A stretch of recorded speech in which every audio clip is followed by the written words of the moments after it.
Hello students तुम्हालोके करा comment अनुसरी आज मैं तुम्हालोकर बारे HS सेकेंड इयारर अर्थात क्लास 12 एडुकेशन सब्जेक्टर परा एबार परीक्षात आहिबलगिया गोटेई किताबखनरे केइबाटा गुरुत्वपूर्ण और कमन इम्पर्टेन्ट क्वेश्चन एन्सार लै आहिछु गतिके आजिर भिडिओटो तुम्हालोकर बारे खुबे गुरुत्वपूर्ण हबो तुम्हालोके भिडिओटो एकदम शेषলৈকে চাই যোৱা এতিয়া মই তোমালোকক প্ৰথমটি অধ্যায়ৰ পৰা আৰম্ভ কৰি একদম সপ্তমটি অধ্যায়লৈকে গোটেই কমপ্লিট সিলেক্টেড আৰু কমন ইম্পৰ্টেন্ট কোৱেশ্চন এনসাৰ প্ৰদান কৰিম প্ৰথমতে তোমালোকক সূচীপত্ৰখন দেখুৱাই দিছো চোৱা এখন সূচীপত্ৰ তোমালোকৰ কিতাপৰ সূচীপত্ৰ হয় সিলেবাস হয় প্ৰথমটি অধ্যায় গুট 1 স্বাধীনতাৰ কালৰ ভাৰতবৰ্ষ আৰু অসমৰ মাধ্যমিক শিক্ষাৰ পৰা আৰম্ভ কৰি সপ্তমটি গুট মানে গুট 7 তোমালোকৰ মুঠ 7টা লেসন আছে এডুকেশনৰ গতিকে 7টা লেসনৰে মই গোটেই কমপ্লিট কোৱেশ্চন এনসাৰ প্ৰদান কৰিম এইবাৰ পৰীক্ষাত আহিবলগীয়া গোটেই কিতাপখনৰে common important selected question answer গতিকে আজিৰ ভিডিওটো তোমালোকৰ কাৰণে খুবেই গুৰুত্বপূৰ্ণ হ'ব তোমালোকে ভিডিওটো একদম শেষলৈকে চাই যোৱা এতিয়া তোমালোকক মই সিলেবাসখন দেখুৱাই দিছো স্বাধীনতাৰ কালৰ ভাৰতবৰ্ষৰ আৰু অসমৰ মাধ্যমিক শিক্ষা গুট 2 অগতানুগতিক শিক্ষা গুট 3 শিক্ষাৰ সাম্প্ৰতিক ধাৰাসমূহ গুট 4 সোৱা শিক্ষণ गुट 5 स्मृति और विस्मृति मनोयोग और आग्रह तार गुट 6 मानसिक स्वास्थ्य और स्वास्थ्य विज्ञान गुट 7 হৈছে মানে শিক্ষা বিজ্ঞানত পৰিসংখ্যা বা পৰিসংখ্যা বিজ্ঞান এতিয়া তোমালোকক মই কিছুমান দৰকাৰী কথা কৈ দিও সো তোমালোকৰ যেটো প্ৰথম অধ্যায় আছিল স্বাধীনতাৰ কালৰ ভাৰতবৰ্ষ আৰু অসমৰ মাধ্যমিক শিক্ষা ইয়াৰ পৰা তোমালোকে মানে 6 মাৰ্কৰ আৰু 4 মাৰ্কছৰ মানে দুটা লং কোৱেশ্চন পাবা ঠিক আছে এনে তোমালোকে ইয়াৰ পৰা 1 আৰু 2 মাৰ্কছৰ শৰ্ট কোৱেশ্চন পাবা কিন্তু 6 মাৰ্ক এণ্ড 4 মাৰ্কছৰ লং কোৱেশ্চন পাবাই আৰু 6 মাৰ্কৰ কোৱেশ্চনৰ লগত তোমালোকে পৰীক্ষাত মানে অৰ পাবা অপচন থাকিব ঠিক আছে সোৱা দৰকাৰী কথা আছিল তাৰ পিছত দ্বিতীয় অধ্যায় অগতানুগতিক শিক্ষাৰ পৰা তোমালোকে 6 মাৰ্কৰ এটা কোৱেশ্চন কমন পাবাই মানে অগতানুগতিক শিক্ষা কাক বলে অগতানুগতিক শিক্ষা নাইবা দূৰ শিক্ষা নাইবা মুক্ত শিক্ষাৰ চাৰিটা বৈশিষ্ট্য এনেকুৱা প্ৰশ্ন এটা তোমালোকৰ আহিছিল 2017 চনত আহিছিল 2019 চনতো আহিছিল ঠিক আছে গতিকে খুব দৰকাৰী প্ৰশ্ন এটো গুটে আলোচনা কৰাই দিম দৰকাৰী কথা আছিল কাৰণে কৈ দিলো তাৰ পিছত তৃতীয় অধ্যায় মানে শিক্ষাত মানে নতুন চিন্তাধাৰা মানে শিক্ষাৰ সাম্প্ৰতিক ধাৰাসমূহ ইয়াৰ পৰা তোমালোকৰ 15 মাৰ্কস আহিব তাৰ পিছত চতুৰ্থ মানে অধ্যায় শিক্ষণৰ পৰা তোমালোকে 6 মাৰ্কৰ কোৱেশ্চন পাবা আৰু 4 মাৰ্কছৰ কোৱেশ্চন দুটা পাবা ঠিক আছে কেতিয়াবা 4 মাৰ্কছৰ কোৱেশ্চন দুটা নাহি 6 মাৰ্কৰ কোৱেশ্চন এটা আহে আৰু 4 মাৰ্কছৰ কোৱেশ্চন এটা আহে ঠিক আছে তাৰ পিছত তোমালোকে পঞ্চম অধ্যায় স্মৃতি আৰু বিস্মৃতি পঞ্চম অধ্যায় দুটা ভাগত ভাগ কৰা হৈছে দে এটা হৈছে স্মৃতি আৰু বিস্মৃতি আৰু মনোযোগ আৰু আগ্ৰহ ঠিক আছে দুটা প্ৰায় তোমালোকে 6 মাৰ্কৰ এণ্ড 4 মাৰ্কছৰ কোৱেশ্চন পাবাই তাৰ পিছত ষষ্ঠ অধ্যায় মানসিক স্বাস্থ্য আৰু স্বাস্থ্য বিজ্ঞান সপ্তম অধ্যায় শিক্ষাত পৰিসংখ্যা বা পৰিসংখ্যা বিজ্ঞান ইয়াৰ পৰা তোমালোকে 6 মাৰ্কৰ এটা ডাইৰেক্ট লং কোৱেশ্চন পাবা এটা দৰকাৰী কথা সিলেবাস দেখুৱাই দিলো এতিয়া আহিছো আমি প্ৰশ্নৰ উত্তৰ চোৱা প্ৰথম অধ্যায় ইয়াৰ কমন ইম্পৰ্টেন্ট প্ৰশ্ন একদম সপ্তমটি অধ্যায়লৈকে গোটে আলোচনা কৰাই দিম আৰু তোমালোকৰ ইতিমধ্যে মই তোমালোকৰ কাৰণে যাৰ এডভান্স এছামিছ আছে আৰু ইকনমিক্স আছে তোমালোকৰ কাৰণে মই কমন ইম্পৰ্টেন্ট কোৱেশ্চন এনসাৰৰ ওপৰত ভিডিও বনাইছিলো যিসকলে চোৱা নাই তোমালোকৰ কাৰণে মই আকৌ এবাৰ ধুনিয়াকৈ ডেসক্ৰিপচনত লিংকটো দি দিম ঠিক আছে তোমালোকে ডেসক্ৰিপচনত গৈ লিংকবোৰ ক্লিক কৰি চাই ধুনিয়াকৈ প্ৰশ্ন উত্তৰখিনি লিখি লবা এডভান্স এছামিছৰ গোটেই কিতাপৰ প্ৰশ্ন উত্তৰ ইকনমিক্সৰ গোটেই কিতাপৰ কমন ইম্পৰ্টেন্ট প্ৰশ্ন উত্তৰ পাই যাবা ডেসক্ৰিপচনত মই লিংক দি দিম ঠিক আছে এই ভিডিওটোৰ মানে ডেসক্ৰিপচনত লিংকবোৰ পাই যাবা এতিয়া স্বাধীনতাৰ কালৰ ভাৰতবৰ্ষ আৰু অসমৰ মাধ্যমিক শিক্ষাৰ প্ৰথম প্ৰশ্ন শৰ্ট কোৱেশ্চন মানে 1 মাৰ্কছৰ শৰ্ট কোৱেশ্চন তাৰ পিছত 2 মাৰ্কছৰ শৰ্ট কোৱেশ্চন 4 মাৰ্কছ এণ্ড 6 মাৰ্কৰ লং কোৱেশ্চন গোটেইখিনি আলোচনা কৰাই দিম এতিয়া প্ৰথম প্ৰশ্ন চোৱা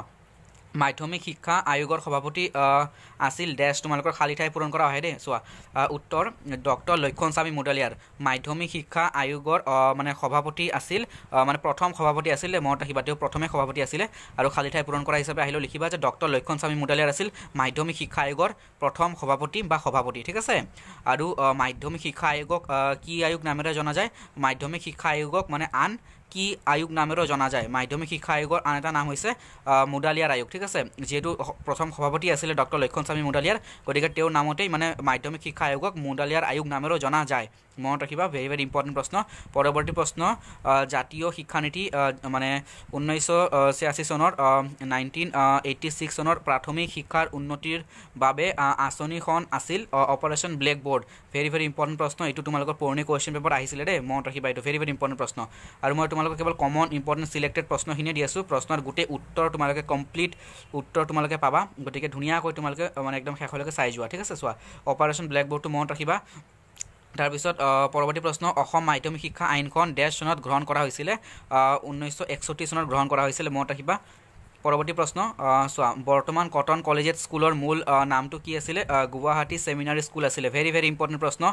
পৰৱৰ্তী প্ৰশ্ন আয়োগে উৎপাদনমুখিতা ডেছ আয়োগে ডেছ আয়োগে উৎপাদনশীলতা শিক্ষাৰ এক লক্ষ্য হিচাপে পৰামৰ্শ দিছিলে কোঠাৰী আয়োগে ঠিক আছে মনত ৰাখিবা কোঠাৰী আয়োগে মানে উৎপাদনশীলতাক কি কৰিছিলে শিক্ষাৰ এক লক্ষ্য হিচাপে পৰামৰ্শ দিছিলে পৰৱৰ্তী প্ৰশ্ন ডেছ আয়োগে নেতৃত্বৰ বাবে শিক্ষাক এক লক্ষ্য হিচাপে পৰামৰ্শ দিছিলে এইটো দিছিলে মুডালিয়াৰ আয়োগে এই পৰামৰ্শ আগবঢ়াইছিলে মুডালিয়াৰ আয়োগে মানে নেতৃত্বৰ বাবে মানে শিক্ষাক এক লক্ষ্য হিচাপে পৰামৰ্শ আগবঢ়াইছিলে পৰৱৰ্তী প্ৰশ্ন চোৱা পৰৱৰ্তী প্ৰশ্ন শিক্ষাৰ 10+2+3 গাঁথনিটো কোনখন শিক্ষা আয়োগে আগবঢ়াইছিলে মনত ৰাখিবা কোঠাৰী আয়োগে আগবঢ়াইছিলে ঠিক আছে কোঠাৰী আয়োগে আগবঢ়াইছিলে কোঠাৰী আয়োগ কিমান চনত গঠন কৰা হৈছিলে 1964 ঠিক আছে 1964 চনত 1964 চনৰ পৰা 1966 চনত ঠিক আছে এই সময়ছোৱাত কোঠাৰী আয়োগ গঠন কৰা হৈছিলে কোঠাৰী আয়োগক ভাৰতীয় শিক্ষা আয়োগ নামেৰেও জনা যায় মনত ৰাখিবা আৰু ইয়াৰ প্ৰথম মানে সভাপতি আছিলে ডিএছ কোঠাৰী ঠিক আছে ডিএছ কোঠাৰী আছিলে ইয়াৰ প্ৰথম সভাপতি মই দৰকাৰী প্ৰশ্ন গোটেইখিনি একেলগে কৈ আছোঁ তোমালোকে ধুনীয়াকৈ মনত ৰাখিবা ডিএছ কোঠাৰী আছিলে ইয়াৰ প্ৰথম সভাপতি আৰু 10+2+3 শিক্ষাৰ গাঁথনিৰ পৰামৰ্শ মানে কোঠাৰী আয়োগে প্ৰদান কৰিছিল পৰৱৰ্তী প্ৰশ্ন অসমৰ প্ৰথমখন মাধ্যমিক বিদ্যালয়ৰ নাম কি গুৱাহাটী ছেমিনাৰী স্কুল মানে বৰ্তমান কটন কলেজিয়েট নামেৰেও জনা যায় মনত ৰাখিবা আৰু এইখনে আছিলে অসমৰ প্ৰথমখন মাধ্যমিক বিদ্যালয় পৰৱৰ্তী প্ৰশ্ন ECCE মানে কি ইয়াৰ ফুল ফৰ্মটো মনত ৰাখিবা দেই ECCE মানে yearly childhood care and education মানে আগতীয়া বাল্যকাল যতন আৰু শিক্ষা ঠিক আছে আগতীয়া বাল্যকালৰ যতন আৰু শিক্ষা পৰৱৰ্তী প্ৰশ্ন জাতীয় শিক্ষানীতি মানে গ্ৰহণৰ ক্ষেত্ৰত পৃষ্ঠপোষকতা কৰা ব্যক্তিজনৰ নাম লিখা ৰাজীৱ গান্ধী ঠিক আছে ৰাজীৱ গান্ধী তেওঁ মানে ভাৰতবৰ্ষৰ প্ৰাক্তন মানে প্ৰধানমন্ত্ৰী আছিলে তেওঁ জাতীয় শিক্ষানীতি গ্ৰহণ কৰাৰ ক্ষেত্ৰত পৃষ্ঠপোষকতা আগবঢ়াইছিলে মনত ৰাখিবা ৰাজীৱ গান্ধী আছিলে হা মনত ৰাখিবা পৰৱৰ্তী প্ৰশ্ন চোৱা অপাৰেশ্যন ব্লেকবোৰ্ড মানে কি 2 মাৰ্কছৰ প্ৰশ্ন হিচাপে আহে চোৱা 2 মাৰ্কছৰ প্ৰশ্ন হিচাপে ইতিমধ্যে আহিও গৈছে অপাৰেশ্যন ব্লেকবোৰ্ড কি 1986 চনৰ ৰাষ্ট্ৰীয় 1986 চনৰ ঠিক আছে 1986 চনৰ ৰাষ্ট্ৰীয় শিক্ষানীতিৰ আধাৰত অপাৰেশ্যন ব্লেকবোৰ্ড আঁচনিৰ শুভাৰম্ভ হৈছিল এই আঁচনিৰ দ্বাৰা প্ৰাথমিক বিদ্যালয়সমূহত প্ৰয়োজনীয় সা সঁজুলি যোগান ধৰা হৈছিল ইয়াৰ উপৰি প্ৰতিখন স্কুলতে দুগৰাকীকৈ অন্ততঃ এগৰাকী মহিলা শিক্ষক মানে নিযুক্তি দিয়া হৈছিল আৰু স্কুলৰ ন্যূনতম প্ৰয়োজনীয়তাৰ ওপৰত গুৰুত্ব প্ৰদান কৰিছিল এয়ে আছিলে অপাৰেশ্যন ব্লেকবোৰ্ডৰ মানে মূল উদ্দেশ্য আঁচনি হা এতিয়া নবোদয় বিদ্যালয়ৰ ওপৰতো তোমালোকে প্ৰশ্ন পাবাই নবোদয় বিদ্যালয় ঠিক আছে নবোদয় বিদ্যালয়ৰ তোমালোকে দুটা উদ্দেশ্য নাইবা লক্ষ্য একদম মনত ৰাখিবা দেই চোৱা নবোদয় বিদ্যালয়ৰ দুটা উদ্দেশ্য বা লক্ষ্য হৈছে গ্ৰাম্যাঞ্চলৰ মেধাৱী মানে ল'ৰা ছোৱালীক উন্নত শিক্ষা প্ৰদান কৰা তাৰপিছত নবোদয় বিদ্যালয়ত প্ৰদান কৰা শিক্ষা সম্পূৰ্ণ বিনামূলীয়া হ'ব লাগিব এই দুটা আছিলে নবোদয় বিদ্যালয় গঠনৰ উদ্দেশ্য বা লক্ষ্য ঠিক আছে পৰৱৰ্তী প্ৰশ্ন আমাৰ পৰৱৰ্তী প্ৰশ্ন হৈছে চোৱা জাতীয় শিক্ষা ব্যৱস্থা বুলিলে কি বুজা কোঠাৰী আয়োগৰ মতে শিক্ষাক মানে দেশৰ সামাজিক পৰিৱৰ্তন আৰু বিকাশ সাধনৰ প্ৰধান আহিলা হিচাপে গণ্য কৰিব পাৰি শিক্ষাইহে দেশৰ মানে বৈষয়িক সম্পদৰ বিকাশ সাধন কৰিব পাৰে ঠিক আছে মনত ৰাখিবা মানে কি কৰে শিক্ষাইহে মানে দেশৰ বৈষয়িক সম্পদৰ বিকাশ সাধন কৰিব পাৰে সেইবাবে জাতীয় শিক্ষা ব্যৱস্থা ইয়াৰ গুণগত আৰু সংখ্যাগত দিশত সুসংগঠিত কৰি তোলাৰ ক্ষেত্ৰত বা ওপৰত আয়োগে গুৰুত্ব প্ৰদান কৰে পৰৱৰ্তী প্ৰশ্ন আৰু জাতীয় শিক্ষা ব্যৱস্থা তোমালোকে মনত ৰাখিবা জাতীয় শিক্ষা ব্যৱস্থা তোমালোকৰ মানে প্ৰশ্ন এইটো দুবাৰ আহিছিলে দেই মনত ৰাখিবা পৰৱৰ্তী প্ৰশ্ন কোঠাৰী আয়োগৰ পৰামৰ্শ মতে কৰ্ম অভিজ্ঞতা কি চোৱা কোঠাৰী আয়োগৰ মতে গৃহ স্কুল কৰ্ম অভিজ্ঞতা যদি কেৱল প্ৰশ্ন আহে যে কৰ্ম অভিজ্ঞতা কি তেতিয়া তোমালোকে এই প্ৰশ্নটোৱে লিখিলে হ'ল ঠিক আছে এই প্ৰশ্নটোৰ উত্তৰ লিখিলেই হ'ল কোঠাৰী আয়োগে মানে পৰামৰ্শ আগবঢ়াইছিলে কৰ্ম অভিজ্ঞতাৰ সম্পৰ্কে ঠিক আছে চোৱা কোঠাৰী আয়োগৰ মতে গৃহ স্কুল কৰ্মশালা ফাৰ্ম ফেক্টৰী অথবা আন যিকোনো পৰিস্থিতিত অংশগ্ৰহণ কৰা কাৰ্যই হৈছে কৰ্ম অভিজ্ঞতা প্ৰৱৰ্তনে আধুনিক শিক্ষাত থকা মানে শিক্ষাৰ্থীসকলৰ কৰ্ম বিমুখিতাৰ দুৰ্বলতা আঁতৰ কৰিব পাৰে সেয়েহে কোঠাৰী আয়োগে মতামত দিছিল যে কৰ্ম অভিজ্ঞতা আমাৰ মানে সাধাৰণ আৰু বৃত্তিমূলক সকলোবোৰ শিক্ষাৰ অবিচ্ছেদ্য অংগ হ'ব লাগে মনত ৰাখিবা দেই কৰ্ম অভিজ্ঞতা কোঠাৰী আয়োগৰ পৰামৰ্শ পৰৱৰ্তী প্ৰশ্ন ছাত্ৰসকলৰ মাজত নেতৃত্বৰ গুণৰ বিকাশৰ বাবে মুডালিয়াৰ আয়োগে আগবঢ়োৱা দুটা পৰামৰ্শ উল্লেখ কৰা মানে কি কৰিছিলে কি পৰামৰ্শ আগবঢ়াইছিলে মুডালিয়াৰ আয়োগে অনুশাসনৰ প্ৰশিক্ষণ আৰু নেতৃত্বৰ প্ৰশিক্ষণ দেই মনত ৰাখিবা পৰৱৰ্তী প্ৰশ্ন হৈছে অসম মাধ্যমিক শিক্ষা বোৰ্ডৰ দুটা কাৰ্য অসম মাধ্যমিক শিক্ষা বোৰ্ডৰ দুটা কাৰ্য যে বোৰ্ডে মাধ্যমিক আৰু উচ্চ মাধ্যমিক শিক্ষাৰ বাবে পাঠ্যক্ৰম প্ৰস্তুত কৰে আৰু সেই পাঠ্যক্ৰমৰ আধাৰত পৰীক্ষাসমূহ পৰিচালনা কৰে অসম মাধ্যমিক শিক্ষা বোৰ্ডৰ দুটা কাৰ্য মনত ৰাখিবা পৰৱৰ্তী প্ৰশ্ন মুডালিয়াৰ আয়োগৰ পৰামৰ্শ অনুযায়ী অসমৰ মাধ্যমিক শিক্ষাৰ ক্ষেত্ৰত সংঘটিত হোৱা দুটা পৰিৱৰ্তন দুটা হৈছে অসমত বহুমুখী বিদ্যালয় প্ৰতিষ্ঠা, অসম মাধ্যমিক শিক্ষা আইন বলবৎ। তাৰপিছত মাধ্যমিক শিক্ষাৰ লক্ষ্য হিচাপে বৃত্তিমূলক যোগ্যতাৰ বিকাশ সম্পৰ্কে মুডালিয়াৰ আয়োগে আগবঢ়োৱা পৰামৰ্শসমূহ কি আছিলে? মই দুটা পইণ্টত দিছোঁ চোৱা, যে শিক্ষাৰ্থীসকলে কামৰ সৰু বৰ মানে নাচায়, তাৰ প্ৰতি মানে মনত সন্মানৰ ভাৱ মানে গঢ় দি তুলিব লাগে। মাধ্যমিক শিক্ষাৰ যোগেদি এক কৰ্মৰ মনোভাৱ অথবা কৰ্ম সংস্কৃতি গঢ় দি তুলিব লাগে। তাৰপিছত শিক্ষাৰ সকলো পৰ্যায়তে কাৰিকৰী দিশৰ মানে নিপুণতা আৰু যোগ্যতা মানে বিকশাই তুলিবৰ বাবে মানে ছাত্ৰ ছাত্ৰীক প্ৰশিক্ষণপ্ৰাপ্ত আৰু যোগ্য ব্যক্তি হিচাপে গঢ়ি তুলিব লাগে। পৰৱৰ্তী প্ৰশ্ন নবোদয় বিদ্যালয়ৰ 4টা বৈশিষ্ট্য। ইতিমধ্যে নবোদয় বিদ্যালয়ৰ উদ্দেশ্য আৰু লক্ষ্য সম্পৰ্কে ক'লোঁ। দুটা প্ৰশ্ন তোমালোকক কৈছিলোঁ, খুব ইম্পৰ্টেণ্ট। নবোদয় বিদ্যালয়ৰ ওপৰত প্ৰশ্ন তোমালোকে পাবাই।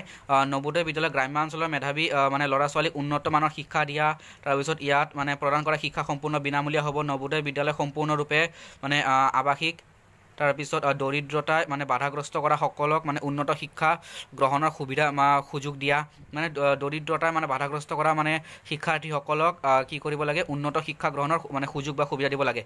পৰৱৰ্তী প্ৰশ্ন যে 1952-53 চনত মুডালিয়াৰ আয়োগে আঙুলিয়াই দিয়া অনুসৰি ভাৰতৰ মাধ্যমিক শিক্ষাৰ 4টা আসোঁৱাহ। চোৱা, আসোঁৱাহবোৰ পইণ্টত লিখিবা তোমালোকে, মানে সমস্যা, আসোঁৱাহ বা সমস্যা দেই, মনত ৰাখিবা। আসোঁৱাহ, সমস্যা বা ত্ৰুটি একে হয়। আসোঁৱাহ, সমস্যা, ত্ৰুটি বা অসুবিধা কি আছিলে?